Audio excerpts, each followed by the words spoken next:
I got a comment on one of my recent videos, Speechless, Giving Up on Ourselves, link below, where I talked about my frustration with censorship today, people not communicating, intellect and conversation disappearing, things like that. And I've really started to notice it, not just online. Classically, it's for the longest time now, it's been called trolling. It's almost like people have this reflex to be arseholes, to be oppositional. And it's almost like competition has replaced conversation. I had a really good comment by Urban Moving Systems, and he said, quote, "It's almost as if every conversation has become a competition. I used to occasionally grab a drink with this guy who was a leftist and vegan, married to a feminist, etc." Good combination. And we would talk about politics, philosophy, and economics. Every time I made the most basic and common sense statement, his knee-jerk reaction was to take the polar opposite viewpoint, not to mention the straw manning. Needless to say, I stopped hanging out with him, unquote. I've observed this a lot, and I want to hear your comments, guys, about whether you have, or it's just something you accept, but it's not just the censorship. It's almost this political reflex I've noticed where it's seeped into everyday life and in conversation about any kind of casual topic. I run across these oppositional people all the time. It's almost the default today. If you talk intelligently about something common, then it's almost boring. But is it people's attention spans being used to flicking on social media? So something dramatic or something provocative is the way we reflex the conversation and relating to each other? Is it drama and provocation? You run across these people where you say, "Oh, summer is hot," and they'll say, "I disagree." And it's just frustrating. You can't actually, as I mentioned, play tennis in a conversation. Now, one person's always ending the game. I used to think it was interesting. Initially that's odd and an independent point of view. This will be an interesting conversation, but it's not. It's just them wanting to end conversations by saying, "Look, I'm somehow standing out." I think they're kind of thinking they're exercising some form of independence by reflexively saying no all the time. And this was one of the main reasons I broke up with my ex-girlfriend. I thought it was just an inability to communicate. But it was much more. It's this whole notion of being oppositional with everything you say. You can't agree. You have to be independently obstreperous and combative. You can't even like something. We've talked about the censorship. You can't even say, "I like coffee. I think chocolate is good." It's like, no, coffee is bad. You are wrong. It's funny. She'd ask my opinion on whether she should wear a green top or a blue one. And I'd say, "I like the blue one better." And then she'd come out of the room wearing the green one. I used to joke, "Why don't you just tell me what you want me to say? Don't ask my opinion when you don't really want it."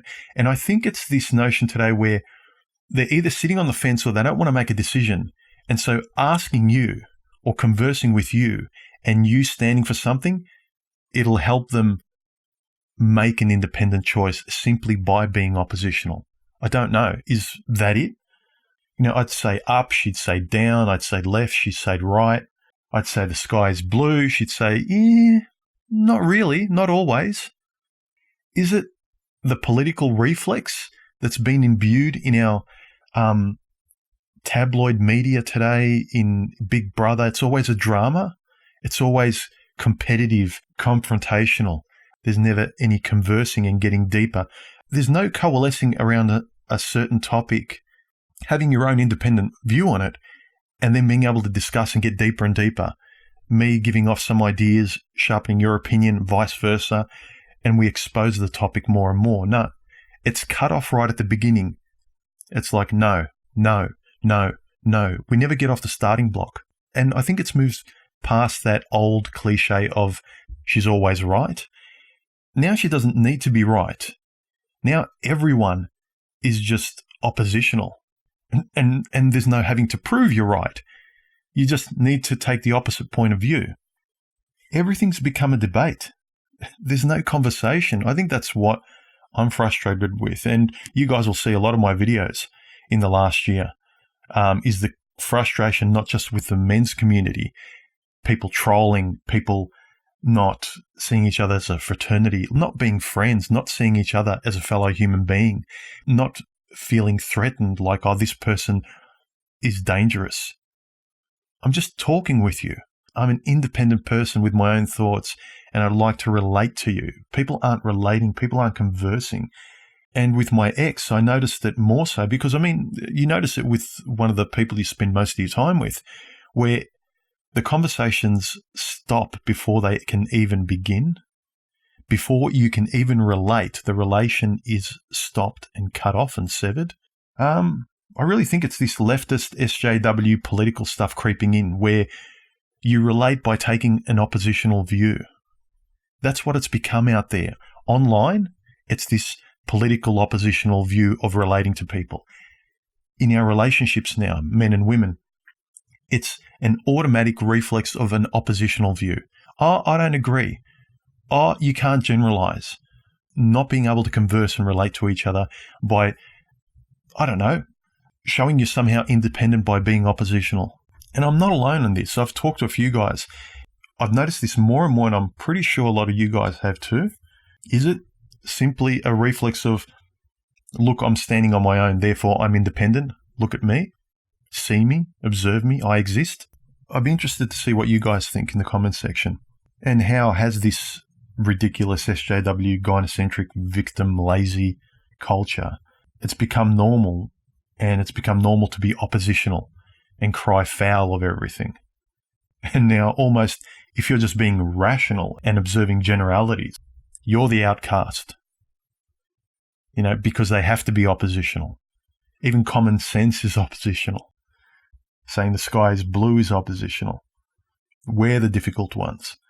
So let me know what you think below about this frustrating political sophistry that's going on in our personal lives now. It's seeped in everywhere. Anyway, I thought it was an important thing to discuss because it pops its head up a lot. Talk to you later. Feel free to link and share my videos around, and don't forget to subscribe, like, and comment. If you want to say thanks, there are donation options below this content. I really appreciate it. Cheers.